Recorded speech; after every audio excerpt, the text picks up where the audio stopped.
So my name is Suraj Mithwani, and I'm the scholarly practice lead for the McMaster program for faculty development. And on behalf of myself, Teresa Chan and Alana Bayer, who are also facilitators for this series of events, it is our distinct pleasure to introduce Denise Smith. Denise is an academic health sciences librarian at McMaster University, and she's a Wikipedia researcher with expertise in Wikipedia as a consumer health information resource. Denise edits Wikipedia in her spare time and also serves on the United States and Canada Regional Committee for the Wikimedia Foundation Grants Program. So our first session with Teresa was last week, and it was on background on Wikipedia and improving health and medical information on Wikipedia. This second workshop will focus on starting from scratch and building new health and medical pages in Wikipedia. So Denise, thank you so much for agreeing to speak to us today, and the floor is yours. Thank you. Thank you so much. I'm just going to share the screen with you real quick. So yeah, we have a couple things that we're going to talk about today, or that we're going to cover today in terms of starting from scratch. So if any of you weren't here for last week's session, that's fine, because anything that's relevant to starting from scratch that we talked about last week, I will kind of go over and review again this week. But what's interesting is that, so I know a lot about starting new articles in Wikipedia, particularly like the health and medical articles, but I'm a librarian, so my expertise is really in improving existing articles when it comes to like what my experience is. So I will be sharing all of my knowledge with you, but when it comes to creating new medical articles, that's really not within my personal realm of expertise.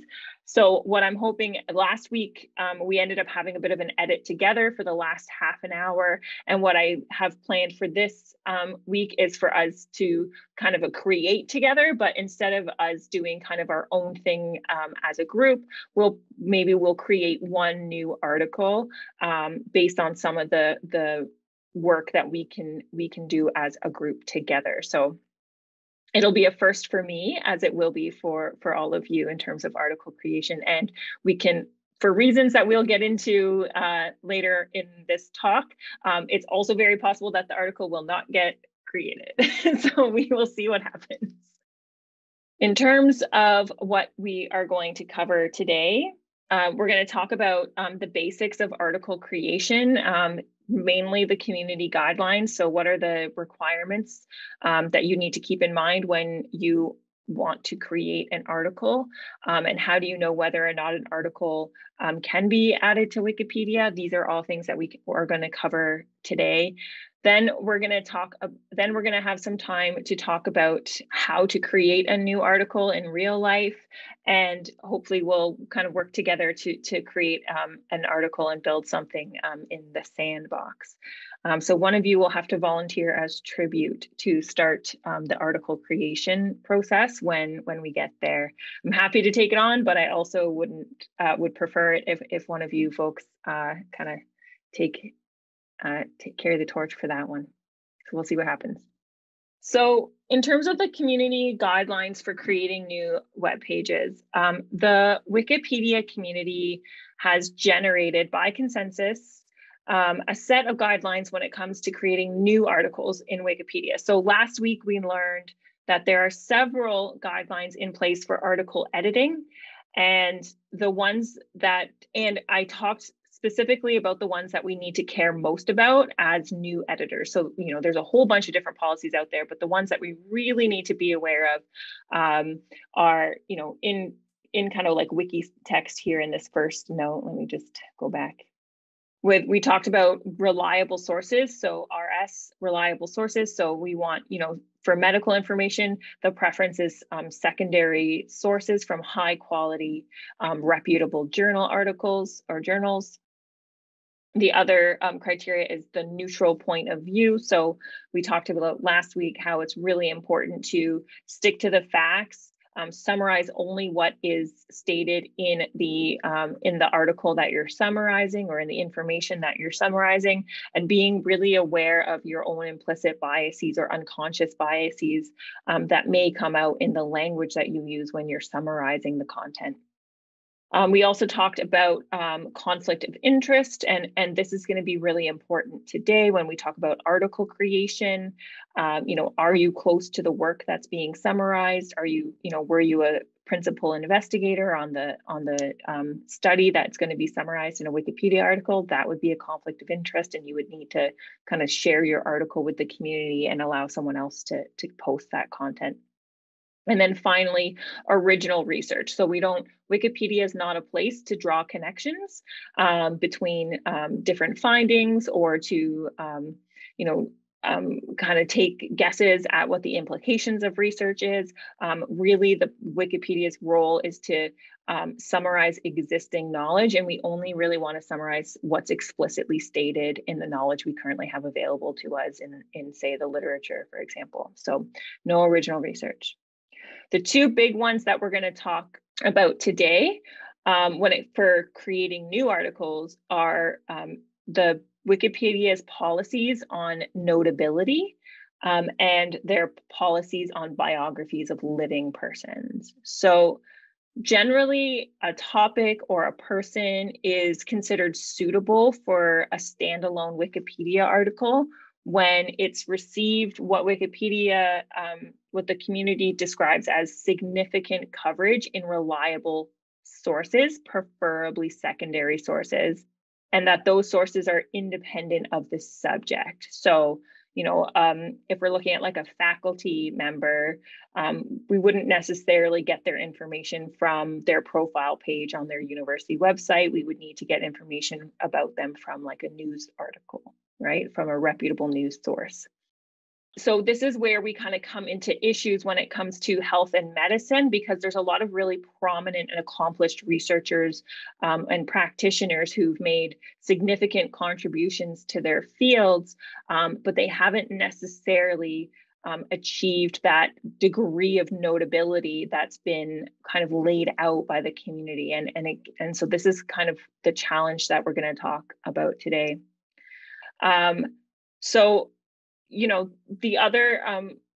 notability guidelines are complex, and it's really difficult to get into the weeds about them. But as long as we can kind of grasp the general notion of notability and then the kind of the rules around biography of living persons, we should be okay.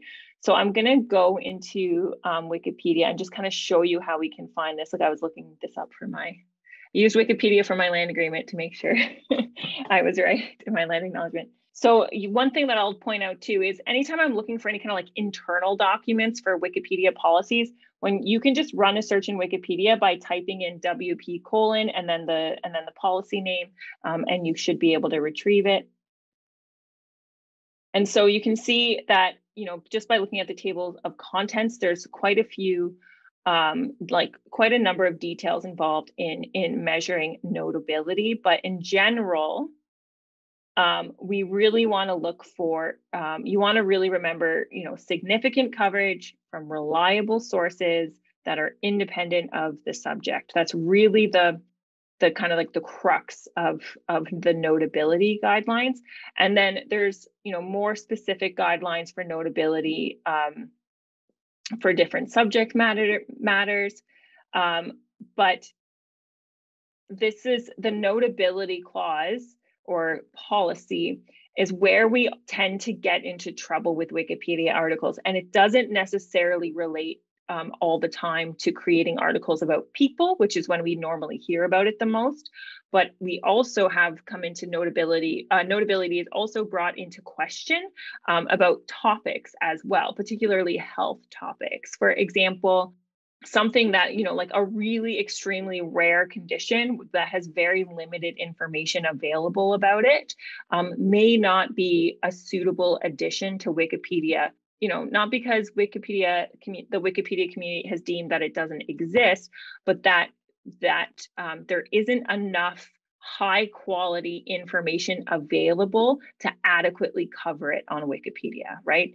And you can see this in like the differences in Wikipedia articles individually. Some have, are much more complete than others. If you look at a rare disease versus like a very common disease, you'll find, that there's going to be a lot more content and a lot more breadth and depth in these like more common diseases than there would be in something that's like quite rare. And that's simply a reflection of, a smaller amount of information available. And the key thing to remember, and that tends to be forgotten, is that Wikipedia's role is of a tertiary source. So it's really designed to summarize and make available what is already known. So there's no new information on Wikipedia. Ideally, everything on Wikipedia has been pulled from somewhere else, right? So when it comes to creating a new page, we want to have enough reliable sources to use when we're creating that article in order to be able to justify that article's creation. And that's not saying that you need to have enough information to be able to like draft out an article with like several different sections. And we'll get into this in a few moments, but if you have enough to write a couple sentences and those sentences are cited with very reliable, high quality sources, that's enough to kind of start the conversation around notability. The other concern, and I've already mentioned this, is the biography of living persons. So they have their own guidelines as well. And the reason these guidelines really need to be adhered to is legal as much as it is a request for like decency and respect in Wikipedia, right? When we're writing a biographical page about a person who is still alive, it's even more important to make sure that every line on that page can be backed up and verified with a reliable source, because we're writing about people who are alive, and that can have some real implications if we start writing things on Wikipedia that are not true or not grounded or not verifiable, right? So if I pull that up, you'll get a sense of like what it looks like. And so you'll see right off the bat, what I find interesting is right off the bat, they remind the users of that neutral point of view, verifiability, and no original research, right? So the verifiability is a lot in line with that reliable source. The verifiability guideline is in a nutshell, it's every sentence on Wikipedia should be verifiable with a high using a high quality secondary source. And so the reason these come up right away is because we know that biographies of living people can often be vandalized on Wikipedia, right? And so there's this really keen, the community really wants to draw our attention to and encourage editors to have a keen awareness of these guidelines so that we aren't in violation of them as we start to create content. You can see right away, like one of the first things they talk about in the table of contents, tone, balance, attack pages, right? It's really trying to this biography of living persons policy is really a stark reminder of what Wikipedia is not, okay? One of the reasons these two policies tend to come up is because we start to see things like, you start to hear stories where it's been attempted to create a page about a significant person in Wikipedia, and the page has not been successfully created. So you either submit a request for a page creation and it doesn't get approved by the community. And then it kind of brings up these bigger conversations about what is going on within the Wikipedia editing community, where some pages of questionable notability are being created while others are not. A very popular question about Wikipedia is, why are there Wikipedia pages about fictional characters in television shows, but not necessarily a Wikipedia page about a Nobel Peace Prize winning researcher, right? So Donna Strickland, right? So this is a pretty big popular case. So it was in the media again this summer, but it's been in the news. I can't remember. I guess the pandemic has kind of messed with my sense of time, but I think it's been about 2 years where I've kind of heard this coming and going. And so, you know, again, in the summer, we were reminded that, you know, Donna Strickland, who now does have a Wikipedia page about her, it was broadcast quite loudly that a Wikipedia page for a Nobel Peace Prize winning physicist was not available, and that there had been attempts to create a Wikipedia page, but those attempts were denied because it was concluded that Donna Strickland did not meet the notability criteria. And this is where things get interesting, right? Because we could take a look at Donna Strickland's, you know, profile page on her, on like her affiliation, whatever organization she's affiliated with. I believe it's in Toronto. She's, we can read about her in the news. We can read about her on the Nobel Prize website, and we can pretty much generally conclude, wow, this person has made significant contributions to their field and is notable. But the problem with Wikipedia is that it's not that Wikipedia is saying she's not notable. They're saying that there isn't enough secondary, there isn't enough coverage in secondary sources to support the creation of a page about this person. And so that's where we have to be careful about that language with notability. They're not saying the person isn't notable. They're saying there isn't enough in like secondary information available to create a substantive page about this person. And then we can talk about, you know, well, this actually is a bit of a pattern, right? One of the reasons why Donna Strickland became, you know, kind of got all this media attention is because she's actually one of many women who, especially in the field of, in the STEM fields, who does not have a Wikipedia page about her. And there are, you know, men in her equivalent position who do have Wikipedia pages about them. And so what's happening is that the notability guidelines themselves are now being brought into question because they're created by the community. But the community of editors is a predominantly English-speaking white men, right? So and most of them are from the United States and Canada and the UK, like I don't know about Australia and New Zealand, but the three big like English speaking countries. That's where most of them are based for the English Wikipedia articles. So then we can start gaining insight into this idea of like, okay, so it's fair that that Donna Strickland's like media coverage, for example, doesn't meet Wikipedia's guidelines. But is it fair that Wikipedia's guidelines are developed by a group that may not have the same experiences that Donna Strickland has had, right?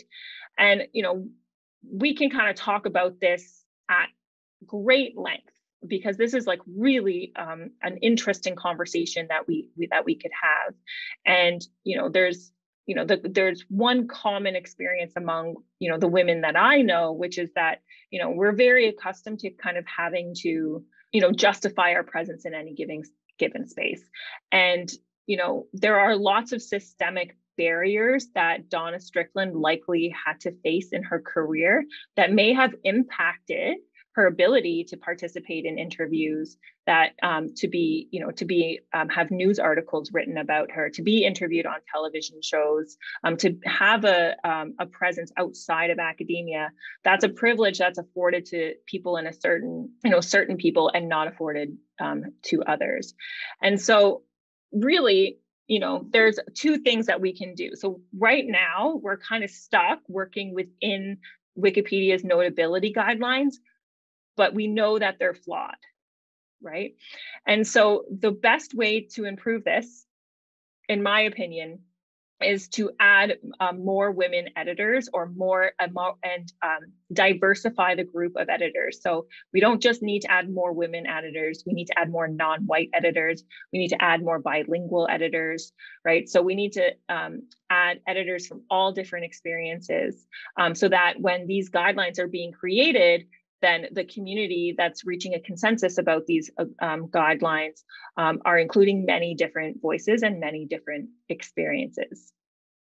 One like sign of hope, particularly with respect to this particular issue with Donna Strickland and like women being less represented as notable persons in Wikipedia than men, is that what we're learning is that women are increasingly represented in higher education. And so when we start getting, involved in like, and this is kind of going into like next week's session, but if we start getting involved in like using Wikipedia as a teaching tool, and we know that like women and people of color and different genders are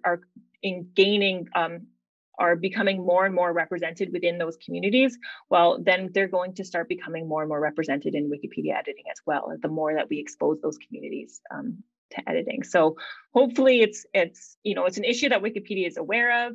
It's an issue that the editors are aware of. Is it a reflection of, deeply rooted systemic oppression and biases like that we currently live with every day? Absolutely. Is it okay? Absolutely not, right? So for now, when it comes to creating articles, we do need to stay within those guidelines for notability. But I think if we can create a strong enough argument for the notability of the individual we want to create an article about, or the topic we want to create an article about, I'm optimistic that the community would be open to having a discussion about that, right? It's not black or white. So in terms of finding out exactly what happened to Donna Strickland, so she ended up with a Wikipedia page, and it's actually a pretty good one. Like there's quite a bit here about her that talks about her early life, her career, awards, a little section on the Nobel Prize, her personal life, interestingly. And there's this nice handy info box here that kind of gives you kind of like the Coles Notes version.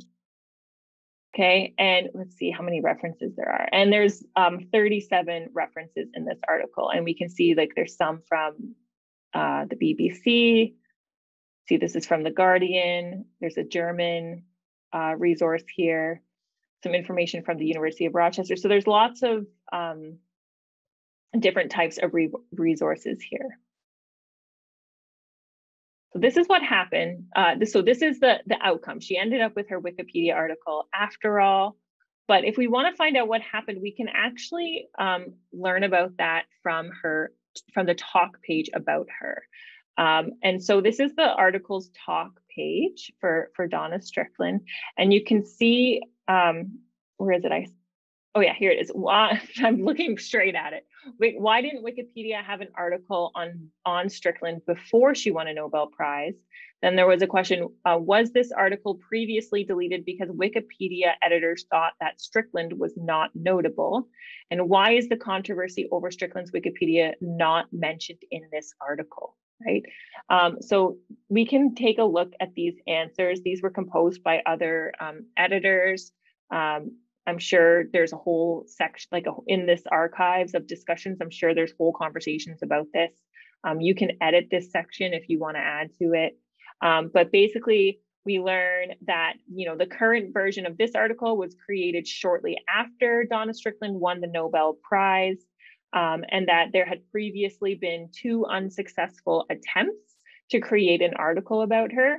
The first attempt was in 2014, and it was immediately deleted because it didn't meet the Wikipedia standards. It was plagiarism, basically. The entire text was copied from another website. So it was immediately deleted. The second attempt was in March 2018 through the Articles for Creation process, which I'll show you about in about 10 minutes or so, where, that's the process where new users can kind of create a draft of an article in their sandbox and then submit it for creation and that process involves the article, like the draft article, being reviewed by another editor before it can be published. And it was submitted for review once. If you wanted to take a look at the draft article, there's a hyperlink to it. And it was declined because the reviewer decided that the references it cited did not establish the notability of the subject. So the references were not in good standing. The creator of the draft did not attempt to submit it for review again, and the page was not edited again until October 2018, when it was redirected to the newly created article. So there was an article, but it was very poorly done and never really got fully published. It was drafted, but didn't get fully published. Now, one could argue that having an article immediately deleted is a bit abrasive, right? Or having it declined because the references it cited did not establish the notability of the subject. Well, the whole point of Wikipedia being a collaborative effort is that in theory, you should be able to create an article and the community can come in and support the notability of that person by doing their own research and finding some reputable sources. But what I like to tell people is that if you're going to create a new article, have some really good, high quality sources ready so that you can start creating a very good article stub that's referenced with the best sources you can find, because you basically want to go in having the strongest argument you can have, especially if it's about a person, right? Because we already know that that's a highly sensitive articles about living people are highly sensitive already in terms of creating them. And then they also go into the talk about, was this article previously deleted because other editors thought that Strickland was not notable? And they again talked about how the previous attempts to create this just were failed because the article did not meet the notability requirements. The reviewer ended up clarified that they agreed that Strickland was notable as an individual, but had declined to publish the draft version because at the time it did not include any references to independent, reliable sources. So again, Wikipedia as a entity is not saying Donna Strickland did not deserve a Wikipedia article. They were saying that there wasn't enough references to reliable sources to kind of support the creation of that article. One thing that I like to think about when I'm preparing for like a discussion with other editors is I kind of imagine that I'm talking to a computer and not a person, right? Like there's these strict rules, these strict guidelines, and I need to be able to explicitly meet them.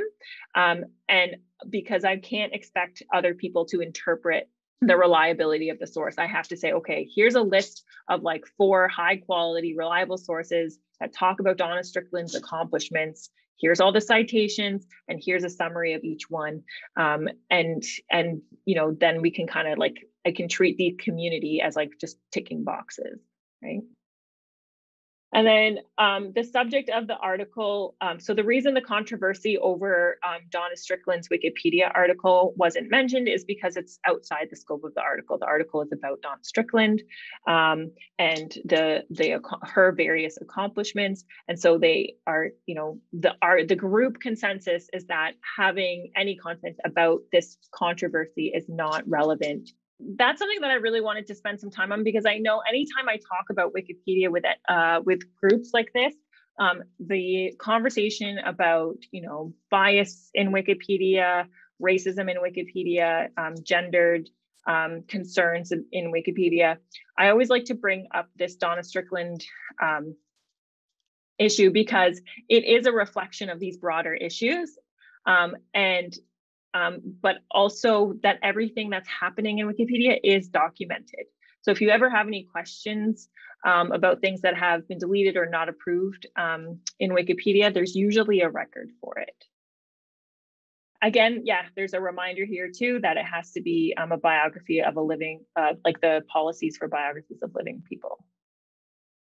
Wiki is the symptom, not so much the cause, that Teresa says. Yes, exactly. So one thing that I like to, and I think I mentioned this before you logged on, Teresa, but, what's happening in Wikipedia is just holding up a mirror to the society we're living in, right? These issues are pretty prevalent everywhere. And Wikipedia, it's not excusable, it's not an excuse, but it's kind of an explanation. So when it comes to creating articles, what I like to kind of instruct folks to keep in mind is beyond, establishing notability of the topic of the person. And if it is an article about a person, familiarizing yourself with those guidelines for biographies of living persons. Beyond that, I also encourage you to kind of keep in mind what kind of article you want to create in terms of quality. So for most of you, new articles will start as a stub article and be built out over time as you and other editors continue to make contributions to it. It's okay to create an article that is only a few sentences long as those sentences are well sourced, right? That's the beauty of collaborative editing. So you don't need to toil away for months on like a biographical article when you can, oh my gosh, my dogs, when you can write a few well-cited sources and verify that, the new article meets those criteria for notability. But taking some time to consider what article you can create when you build a new article is really important.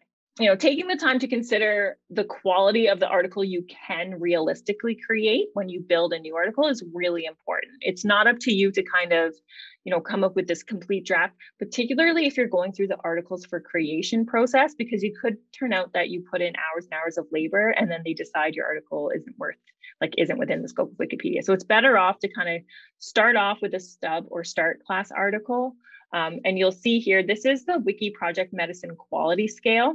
And the quality of articles ranges from anywhere from like a stub article to a featured article. Generally, I prefer, stub articles are very, very basic. A start class article is like also basic, but has a little bit more content. C class, B class is when you start getting up to those like fuller articles that, are fairly comprehensive, but could do with a little bit more content or maybe need an extra section. Might need some better references. And then once you get up to like good article status, is bright green, or featured article status right at the top. Those are articles where, for example, good article status, any article that gets GA status needs to be reviewed by one other editor, and the other editor also needs to be in agreement that the article meets all the criteria for a good article. And then for feature article, it's actually kind of like a peer review where there's a list of criteria that a featured article needs to meet, and several editors need to review the article and reach a consensus about whether or not it meets the criteria. So some things to consider when you're building a new article are, do you want to just create a stub article and kind of put it to the rest of the community to build on? Do you have enough evidence to justify the creation of an article if notability gets brought into question? Do you prefer to kind of start a C-class level article with multiple sections, maybe add some images? And so the quality score criteria is actually something that you can use before you even really start building an article, to kind of help you decide how much work you want to invest in the new article right up front. And I think having that, going through that thought exercise is a really imperative process if you're going to take on article creation, because like I already said, you don't want to start creating an article with no real goal in mind, and then submit it for creation after spending hours or weeks on it and it gets declined. Or if you say, you know what, there's an article missing about X topic, I'm just going to write, 3 really well-cited sentences and get this article started, and then I can work on it over time, right? And other folks can kind of come in. When it comes to importance, there's so Wikipedia articles are measured for quality, and this is Wiki Project Medicine's quality scale, but they also have importance ratings, and we talked about this a little bit last week. So articles are, rated from either like low priority or top priority, and the language importance rating is a little bit misleading, because really what the Wiki Project Medicine is doing is prioritizing where it wants editors to kind of focus their efforts, right? And every Wikipedia project, I don't know if every single Wikipedia project has like its own criteria for what a stub article is and what a featured article is. Those are generally like across the board Wikipedia guidelines. It's just that Wiki Project Medicine is pretty unique in its criteria, so it has its own set of criteria for those quality scores. And so, you know, the Donna Strickland article is a great reminder of this, right? So someone created it, it didn't have sufficient sources to be decided as notable. And so it never got created in the first place. And in the talk pages, we can see the talk page of that Donna Strickland article. We can also see that Wiki Project Women Scientists has prioritized this article as top importance. Okay. While Wiki Project Canada has it prioritized as mid importance. So if there's like other, depending on the scope of the project, which is, you know, the project is just a group of editors that want to, you know, if I'm interested in editing, you know, Canadian content, then I'm going to join Wiki Project Canada because I can kind of use their like community to kind of guide what my contributions are going to be. But Wiki Project Canada has it as a mid importance, whereas Women Scientists, that project has it as top importance. So you can kind of see, okay, well, if I want to like work on this Donna Strickland article, maybe I'll start kind of having conversations with folks on Wiki Project Women Scientists. Oh, contrasting biography about Jeffrey White's, established in 2017 with 3 references. I'm going to click on that link. Well, it's more about what you were talking about before, but I was just searching through notable people I know within my division. And Jeffrey White's is very notable. There's no question about it, but I just find it interesting. It's a contrasting example to the Strickland article because, you know, the references, maybe when the article was created, probably the references were like right now, 2 of the 3 are dead pages. And right. I guess if you were to create this article today, I'm sure it would have been, I would have hoped it would have gotten rejected based on the lack of supporting references. But I just thought it was interesting that this one kind of went through, and I looked in the talk and there wasn't any automatic deletions or anything at the time. Let's take a look because there's this was the draft page from 2014 that was submitted and declined. And it had, that's a 1985 reference, the Optical Society and the University of Waterloo. So these 3 references would not be considered like removed from the subject. Right. But you're right to like that the other one was this kind of the same idea. These were like Government of Canada and then like his own. Two were McMaster references as far as I can tell. Yeah, this is McMaster. This is, his web, like his profile page. Oh, that one's broken. Yeah, Faculty of Health Sciences.mcmaster.ca. 2 of the 3 are broken right now. Yeah, we've changed websites, so. Right. Yeah. Anyway, I'm not saying, I'm not making any commentary on whether it should be there or not. I just thought it was interesting. Yeah, I mean, and I think there's lots of examples of articles like that. And also just like, I don't want to like sound like I'm pushing an agenda either, but like, you know, women typically have to work do a lot more to get like half the recognition. So yeah, that's my point implicitly. Yeah. So it doesn't, it makes like this, it's sad that makes sense to me, but it does, right? So, you know, one thing that you could do with this Wikipedia page about Jeffrey White's, is that correct pronunciation? Yeah, and I mean, he's a very influential scientist. There's lots of reasons why we should probably just edit this page. Yeah, so that's absolutely.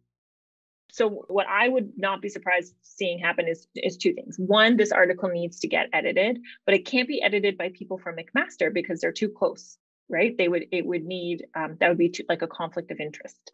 So you need to find someone who's removed from McMaster to kind of make those contributions, or to at least disclose on the talk pages, hi, like I work for McMaster. I've noticed this page is out of date with broken links. I want to improve it. I'm going to improve it, but full disclosure, I work for McMaster, right? The other thing is that you could also request this article for deletion because it's been inactive. It was created, oh, is that, who made that? Oh, that's a bot. It was created in 2017 and hasn't really had anything other than like bot activity. Right? So it's not being edited, it's not being developed. So you could request it for deletion or, improve it. Ideally, the first option, it would be a nice political act to to request it for deletion based on notability.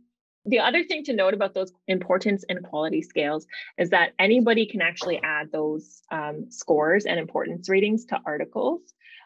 So you can edit a talk page, right? And then you can edit the box and change and update update the rating of the article. Anyone can do that. The only time where you want input from other editors is when it's like when you think it should be a good article or you think it should be a featured article.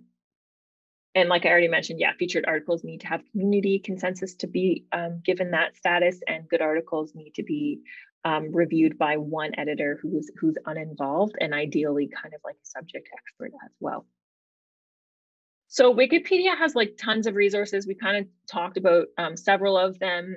They have lots of resources available to kind of guide you through the creation of your first article. But there's really 3 steps involved in article creation. So, and the first one is pretty easy. You just have to confirm that the article doesn't already exist by searching for it in Wikipedia or searching for it by alternate names. So one thing that I was doing today was looking on like missing medical topic pages to see if I could find one that we could start. And like all of the, it's a pretty comprehensive list, and I ended up selecting like 4 possibilities, and all 4 possibilities were just like conditions or topics that went by like a different name, and there was a Wikipedia article about that using that name. And so, I could easily make like a redirect for that, but it was really difficult to find. So when it comes to topics, like it's not something that you can like, it takes effort to kind of find something that doesn't exist on Wikipedia, right? Because it is pretty broad. And so when it comes to creating articles about people, it's a lot easier to really verify that that article doesn't exist because there's no alternate names for an individual, right? They usually have their first name and last name. The second step is to consider, what kind of article you can start with respect to its quality. So again, take some time to think, am I going to just kind of start with a stub article here? Or am I going to, play in my sandbox and build like a full like start class or C class article? And the thing here to remember, the main thing here is that creating an article that doesn't mean you're creating an extensive article. That's the nice thing to kind of to keep in mind. You might want a little bit more than that Jeffrey White's article, but even if that article had some like cited like a CBC article about him, that would be fine. And then Wikipedia, as always, has processes and applications in place to kind of facilitate the article creation process. So they have a web page specifically for walking you through creating your first article. They also have the article wizard, and then they also the other thing that you'll need to remember is the article title convention. So just like how to name your article in the standard Wikipedia convention. So when it comes to like creating your first article, there's this lovely guideline that walks you through absolutely everything you need to know, right? And all of these things are things that we talked about already, right? So the basics about editing a Wikipedia article, you need to be aware of the policies for biographies of living people. You need to be aware that you need to make sure the article doesn't exist. You need to be aware of the various, community guidelines for editing. So that's like the basics. And then you have to search for the article to make sure that it doesn't exist. You have to gather references before you even start creating that article, and then carefully construct either like a 1 or 2 or 3 sentence lead that's verified with high quality sources, and you can kind of start from there. In terms of starting an article, You can use the article creation wizard, or you can actually go straight to your own sandbox. So everybody who has a Wikipedia account has their own personal sandbox. And you can actually use that to create an article or to draft an article. So for me, this is where I actually just do a lot of like, if I say I want to do like copy editing. So this, for example, is a section from an article that a group of my students is currently editing. And so I took it, pasted it into my sandbox, gave it a really good copy, edit it, and then, you know, kind of put it back into their article. I also have like, I ended up like revising, like fleshing out a big article. This is a while ago on concepts and information behavior. It was a live article. It had very limited information, but I just decided I wanted to work on it. I actually did it for a course at Western. And so I just did all the work within my sandbox so that I wasn't editing live, because there was a lot of like, you know, adding and deleting. And I just kind of wanted it all here in my sandbox. So if you're creating an article on your own from scratch, the sandbox is a great place to play, because nobody's going to come in and kind of take a look at what you're doing, and you can kind of just feel like it's a safe space to kind of mess up or make mistakes, right, as you're editing. And then if you want to use the articles for creation process, you can use the article wizard. And basically, this is just a way for you to kind of move through the practice of creating your article with a guide, right? So again, it prompts you to practice in your own personal sandbox first, and then you can move on to like creating an article. So again, these warnings, right? Your article will be rejected if it's not notable, if it's not referenced properly, or if it violates copyright. One thing, I don't know how this works, but I do know, like, and we'll talk about this next week when I talk about like teacher Wikipedia, but you know, if like students are editing Wikipedia or creating articles in Wikipedia, the instructor will get an email if their contributions are flagged as potential plagiarism. And so this is like really heavily monitored. The other thing is that going through this process means that another Wikipedia editor has to read your proposed article and kind of agree with you that it meets the notability criteria, and also like approve what you've drafted so far, and say kind of check the box. You don't need that. You can just create an article. But this is kind of I prefer to go through this route, or I prefer to advise people to go through this route, because it provides that opportunity for collaboration, right? You might be able to engage in a conversation with another editor who says, you know, you need better sources for this to be considered notable. And so you have a chance to go back and get better sources. And then the titling convention. So when it comes to naming your article, it's really straightforward, but in case you need it, and I don't know if I added this yet to our wiki event page, but I can. It's basically just guidelines for how to name an article. One of the Wikipedia's naming conventions that does not follow the rules of English is that only the first word in a title is capitalized. Everything else is lowercase. Even in their article title. I mean, this is not relevant because that's like just recognized as internal, but article titles, everything it's only ever the first letter that's capitalized. And then any kind of like, it says use commonly recognizable names, right? So if someone goes by, you know, Gandhi is a good example, right? That's not, you know, he is widely known as Mahatma Gandhi, not like his birth name. Bill Clinton is commonly known as Bill, not William. So the names that are commonly known is what you would want to use. So this is a great resource to kind of like give a glance through, especially if you're looking at making an article about a person, and getting a sense of how to title your article. Also, if you go through the article for creation process, if there is any issues with how the article is titled, the editor reviewing your new article should bring any issues about titling to you in advance.